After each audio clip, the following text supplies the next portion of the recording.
I never believed in paranoia. I was exhausted, yes, sleep-deprived, anxious, adjusting to life as a new mother. But I was not the kind of person who imagined things. At least, that's what I kept telling myself. Before the night, everything changed. We installed the baby monitor a week after our son was born. It was one of those modern Wi-Fi cameras with night vision, motion alerts, sound detection. The works. The reviews promised peace of mind. Sleep better knowing your baby is safe, the description said. And for a while it worked. The soft hum of the monitor became background noise. Reassuring. Familiar. Until one night, around 2:17 a.m., my phone vibrated on the nightstand. Sound detected in nursery. At first, I didn't panic. Babies make noises. They cry, grunt, whimper.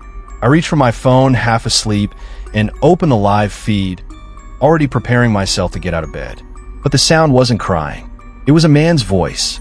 Low, calm, close. Sure, it's okay. My entire body went cold. The camera showed my son's crib, bathed in that eerie green night vision glow. The room was exactly how I'd left it. Rocking chair, folded blankets, moon-shaped night light, softly glowing. No movement. No sados. Then the voice spoke again. Go back to sleep. I stared at the screen, waiting for logic to step in. Maybe it was a glitch. Maybe audio from another device bled into the feed. That had to be it. Then the voice said my name. Not nickname. Not mom. My actual name. I sat straight up in bed, heart pounding so hard I could feel it in my throat. My husband stirred beside me, mumbling something incoherent, still half asleep. I whispered, "Do you hear that?" Before he could answer, the voice laughed. Not loudly, just a soft, amused exhale. I ran. I don't remember my feet touching the floor or my hand grabbing the door handle. I don't remember breathing. I remember bursting into the nursery, flipping on the light, and scanning every inch of the room. Empty. The crib was untouched. My son slept peacefully, chest rising and falling like nothing was wrong. No windows open. No closet door cerrado. No place for someone to hide.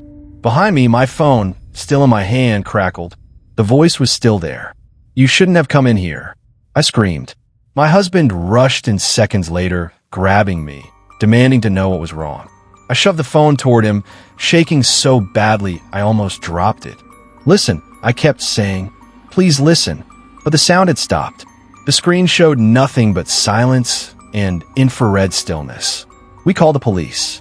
They arrived quickly, checked every room, every window, every possible entry point. Nothing was disturbed. No signs of forced entry. No fingerprints. No footprints. One officer suggested it was interference.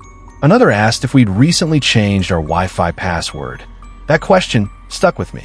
The next day, a cybersecurity specialist confirmed what I had begun to fear. Our baby monitor had been accessed remotely. Someone had logged in using default credentials we never changed. Someone had been watching, listening, waiting. The officer explained it calmly, like it was a routine thing. He told us cases like this were becoming more common. That hackers sometimes scan the internet for unsecure devices. Not always for money, but for curiosity, control, or worse. I asked him the question that had been clawing at my chest since the night before. How long? He didn't have an answer. That night, we didn't sleep. We unplugged the monitor, taped over the camera lens, locked every door, and sat awake in the living room with the lights on. Every sound made me jump. Every creak felt intentional. But the worst part wasn't the fear. It was the guilt. I couldn't stop thinking about all the nights I had trusted that monitor. All the nights I had slept while someone else might have been watching my child breathe in the dark.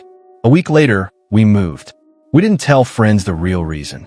We said we needed more space, a better neighborhood, a fresh start. I smashed the baby monitor with a hammer before throwing it away. Even now, years later, I can't stand the sound of electronic static. Sometimes when the house is quiet and my phone vibrates unexpectedly, my stomach drops the same way it did that night. And sometimes, usually when I'm half asleep, I swear I hear it again. That low voice. Soft, patient, waiting. Because the most terrifying thing I learned wasn't that someone hacked our camera. It was realizing how easy it was for a stranger to be inside our home without ever stepping through the door. I used to believe that feeling watched was just anxiety, a trick of the mind when you're tired or alone too often. I lived by myself in a small apartment in Los Angeles, worked long hours, and rarely had company. So when things started going missing, I told myself it was stress. When doors were unlocked that I knew I had locked, I blamed habit. I had no idea how wrong I was. It started with food. A carton of milk that emptied faster than it should have. Leftovers disappearing overnight. I remember standing in my kitchen one morning, staring at an empty bread bag, trying to calculate whether I had actually eaten that much the day before. I laughed it off. "You're losing it," I said out loud to myself. The apartment was small. One bedroom, one bathroom, old cabinets, high ceilings, the kind of place that creaked and sighed at night. Still, something felt off. Not broken, not dangerous, just wrong. At night, I felt it the most. I'd lie in bed scrolling on my phone when I'd hear faint sounds, scraping, shifting, something like fabric brushing against wood. The noises always came from above the kitchen area, near the cabinets. I assumed it was rats, or pipes, or the building settling. Until one night, I heard breathing. Not my own. It was faint, uneven, like someone trying to stay quiet. I sat up in bed, holding my breath, listening. The sound stopped immediately, as if whatever was making it had noticed me noticing. I didn't sleep after that. I sat there until sunrise, telling myself fear feeds imagination. The next few days were worse. Cabinet doors I never used were ajar. The bathroom mirror was foggy once when I came home, even though I hadn't showered. And the smell, this sour, human smell, started appearing in the kitchen late at night, then disappearing by morning. I bought a small laptop camera, not because I truly believed someone was in my apartment, but because I needed proof that I wasn't insane. That night, I set it up on my kitchen counter, angled toward the cabinets, plugged in, recording. I went to bed with my door locked and a chair pressed under the handle. Sleep didn't come easily. Sometime after midnight, I woke up with that same heavy feeling in my chest. The kind you get when someone is nearby. I didn't move. I didn't check the camera. I waited until morning. When I opened the recording, my hands started shaking before anything even happened. At first, the footage showed nothing. Hours of darkness. Silence. Then, around 3:12 a.m., the cabinet above my fridge shifted. Just slightly. Then it opened. A long, pale arm reached down, fingers gripping the cabinet edge with unnatural slowness. A head followed. But dirty. Eyes too wide, reflecting the dim kitchen light. He crawled out. He was naked. He stood there for a moment, completely still, like he was listening for movement. Then he turned his head directly toward the camera. I had to pause the video. I started crying without realizing it. When I pressed play again, he moved around my kitchen like he belonged there. He opened the fridge, drank straight from the milk carton, ate food with his hands. He even stood outside my bedroom door for what felt like forever, just standing, watching. Then, as silently as he appeared, he climbed back into the cabinet and disappeared into the darkness above my ceiling. I called the police. They arrived quickly, watched the footage, and immediately treated it as a high-risk situation. They searched the apartment and found a hidden crawl space connecting multiple units, wide enough for a person to live inside. There were blankets up there, food wrappers, bottles of water. He had been there for weeks. They later told me this was called frogging, when someone secretly lives in another person's home without their knowledge.